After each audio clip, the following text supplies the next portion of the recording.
Trier drives down and throws it down. There's Oklahoma City. Grant blocked by Robinson.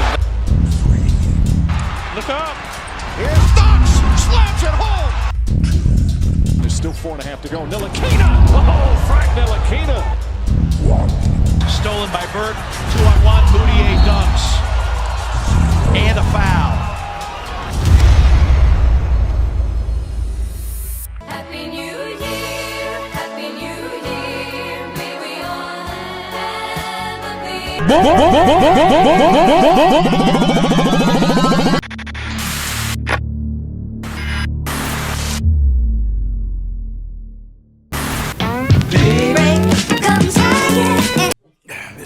What's good, CK crew? It's your boy CK2K coming out of the shadow realm. Happy New Year, people. What is up? It is 2019. Happy New Year. Hope you guys had a safe New Year's Eve. I hope you guys had a great holiday season. I know I was not very present on the channel during the holiday season. A lot of you guys were telling me to take the time off. It's okay, get back in it. The Knicks aren't winning anyways. We're good. We'll get back on it in 2019. And I really appreciate all y'all support with that. I really did want to post a lot more during the break, but I was finding myself spending more time with family and, you know, being able to relax and regroup and get things set up for the next year. And a lot of you guys understood that. I did get to stream a few times on Instagram, post games, pre games. I did a lot of that stuff, and I think I'm gonna be doing a lot of that stuff on Instagram just because it's so accessible and because you guys are so active on there and it's really cool. So if you're not already, please go follow the Instagram at CK2K. We're almost at 500. That was the goal for the year because I made the Instagram, I want to say in November, late October, one of those two. We're going to be doing more post games on IG, so go follow me on the IG and we can talk right away because your comments, I see them, they're right there on the screen. They just be going down the screen like this and I be talking to you and it's lit. So it is the first day of 2019. I want to say, before we even get into this, I want to get the sappy stuff out of the way. If you guys don't care about this, please fast forward to when the actual video starts. But I just really want to quickly say that I thank you guys so much. I literally started this channel a year from November with low expectations. I thought this was just going to be me talking Knicks, just having fun, just putting basketball content, putting 2K and putting Knicks while I focus on my other channel. And then next thing I knew, I was at like 2K subscribers by the end of last year. And like I said, I had made this channel in November to then only blow up to damn near 7,000 subscribers within one full year. And that has been all because of you guys. You guys have just been so supportive. I'm really excited for what's to come in the future. If you guys could do all of that on YouTube just last year, the sky's the limit to see what's going to happen this year. On Instagram, on Twitter, like all the stuff, you guys have been supporting me all around the board. You guys have been leaving me some of the best DMs. You guys have been, it's been great. It's such a great community here in the Knicks community and mainly my CK crew. You guys are so supportive and you guys are just so informative and so fun to talk to about the Knicks. Yeah, I got my knuckleheads, but I love talking to knuckleheads just as much as I love to talk about the people who have, you know, great standings, you know what I'm saying? So it's been, I just want to take the time to fight. I'm not said it enough. Thank you guys so much for your support. This is just the beginning. I have a lot of goals set for you guys and for myself and for this channel. I do plan to do a giveaway at 10K. It's going to be a big giveaway. I'm going to have to take some money out of the pockets for this giveaway. But when we reach 10K, we're doing a giveaway and I'm really excited for that. Man, we were able to launch a freaking merch line this year. The most basic merch line. You guys really love this design, by the way. Sold over like 250 something copies of the sweaters, of the shirts. You guys really love the New York Knocks. I'm really excited for you guys to see the new stuff coming, but y'all support just is incredible. It's really crazy, and I'm really thankful for you guys, and I'm looking forward to the new year. So I had to get that out of the way. I had to let you guys know I appreciate you guys. Now let's get into this video, but really do appreciate it. This video is something you guys have been asking since the off season. You guys love the first two of them that we've done, and you guys have been asking me to do another one. I put out a big old post on the community tab asking you guys to ask me the questions that you want me to answer. Oh man, so many coaches got fired in the NFL today. This is not a football video. I'm sorry. I like the new hat, by the way. You see that gold? You see the gold logo? That's lit, man. Happy birthday. Merry Christmas. It was a Christmas present. Now, once again, did the community post. I know it's probably a lot easier for people who use YouTube mobily to see the community post, but if you do see the community post, would love your participation because every comment we're about to read on this video is from last community post asking for your comments. So let's get into that. All right, Jeremy L said, when is Porzingis coming back? That's not up to me. My name is Chris, but not Kristaps. He's getting reevaluated next month. I've been saying it. I think he's going to come back late March, if maybe for lucky early March, because he's got to come back at some point this season just to get rust off, see who he works with, who doesn't work with him. I'm really excited to see like Moutier play with him.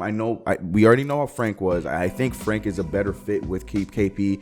Hence, we saw the articles about KP wanting Frank to play alongside with him last season, but Hornacek didn't do that. But I'm really curious to see how Moutier plays with him, because Moutier is a good ball control guy. I know a lot of you guys might not agree with that, but we've seen in the past in some of these games where we came back, Moutier did a good job controlling the pace, and I want to see him do that with KP.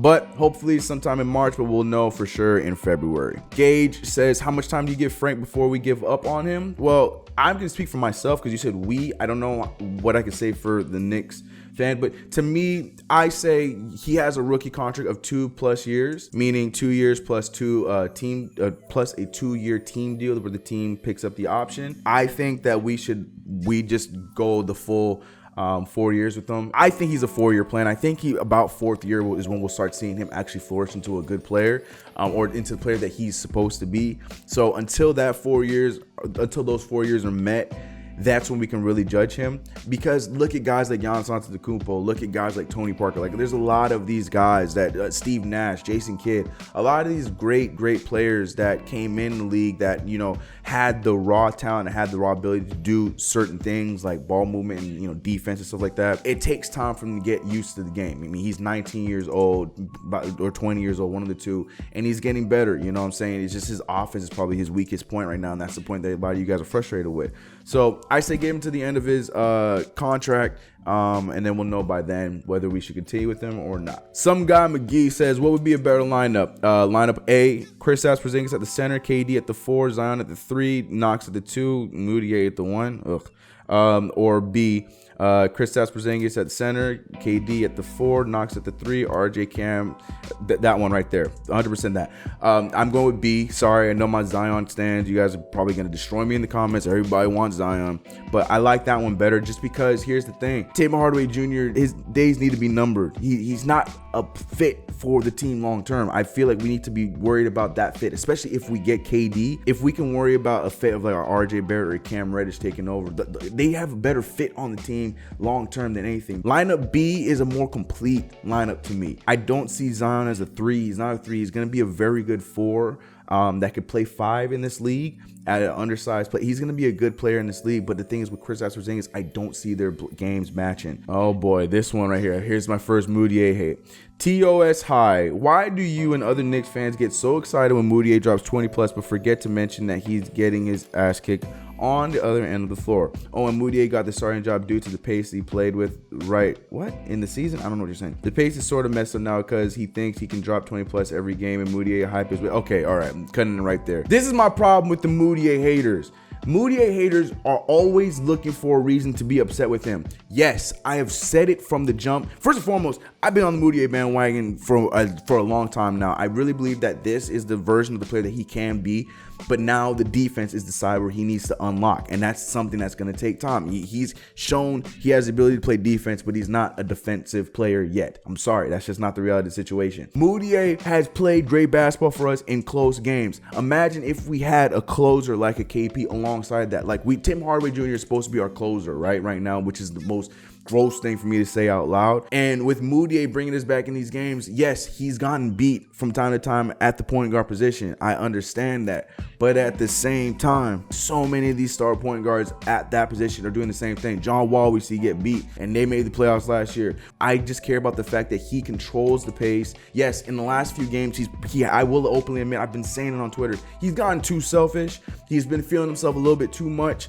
Because what was working for him in the beginning was he would control the pace, control other people's shots, get things going, and it was something that we weren't getting out of like a Trey Burke and not consistently out of a Frank Ntilikina, and that's what we needed because Fizz wants to play fast, and Moutier seemed like that point guard that was going to help him play fast. But then, you know, then the 30-point game started coming, then the 25-point game started coming. You know, they were getting closer to wins because he was doing that stuff. So now he feels like he needs to be the better version of Tim Hardaway Jr. In my opinion, I'd rather him do it than Tim Hardaway, but that's just me. I don't know, man. Moutier to me is our best option right now at the 1, and we already know Burke got to go. Los Knicks, what are our best options for Kanter at the deadline?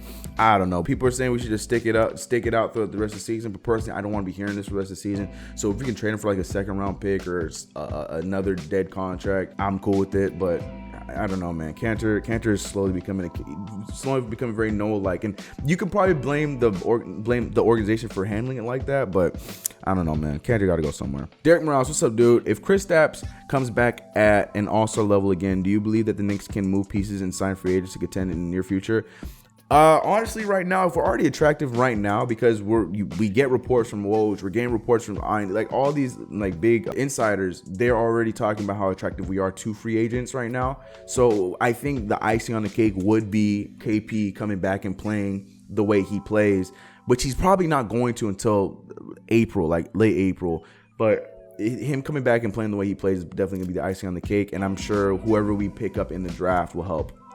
You know, the decisions of like a KD or a Kyrie or those kind of guys that are, you know, quote unquote considering us. CH, if Knicks get Zion, KD is a more realistic goal. True or false? I think, look, just with all the reports and with the things I'm hearing, I feel like KD is already considering us with or without Zion. I've said time and time again, I don't understand the Zion fit. So for my Zion stance, please, in the comments below, explain to my Peabody brain how Zion fits. And if you give me the argument and he's a transcendent player, he can do it. Zion is a highlight reel. Minus RJ Barrett, minus that team that is Duke, I don't know if Zion Williamson by himself could lead teams to a win in the next level, being the NBA. That's my honest opinion. I feel like he's a highlight guy, and if he has the potential to turn into like a Blake Griffin, be a highlight guy, and does a lot of other things, then I will stand here wrong. But in my opinion, for as long as I've watched Zion, he's just a very athletic highlight guy, in my opinion. And Sheet Metal Supreme, what point guards the Knicks have never gotten rid of in the past? Tony Roten. Next question. Tony Roten was my OG favorite guy. I love Tony Roten. I loved his game. I understand the injuries and stuff, but I wish we had just given him a freaking chance when he came back from his injury. He came back, he was healthy. We never played the guy, and then we released him. Tony Roten had some potential, man. We'll never know, because then he went off and then played. Tony Roten was one of my favorite guys that we just never gave a chance, man. Scott, can you make a Knicks story for Nets Kanter? Honestly, I was considering it, but at this point, like, I want to focus on guys that are long-term with the team. I do have names that, you know, are also being suggested, like Damian Dotson's. Like, people did want me to do a Baker, but I'm not doing that anymore. Sorry, Bake. Enjoy your time in Washington. But people want to see those kind of ones instead. Noah Vonleh. So I think I'm going to focus on those ones that might have a potential to be more long-term than a Nets Kanter. Sorry, Scott. I'm sorry. I know you're asking every single video, but I don't know if I'm gonna do it, man. ML, I love this question. ML, he says, when you evaluate the current roster, how do you value defense in your ratings, and what are your player evaluations?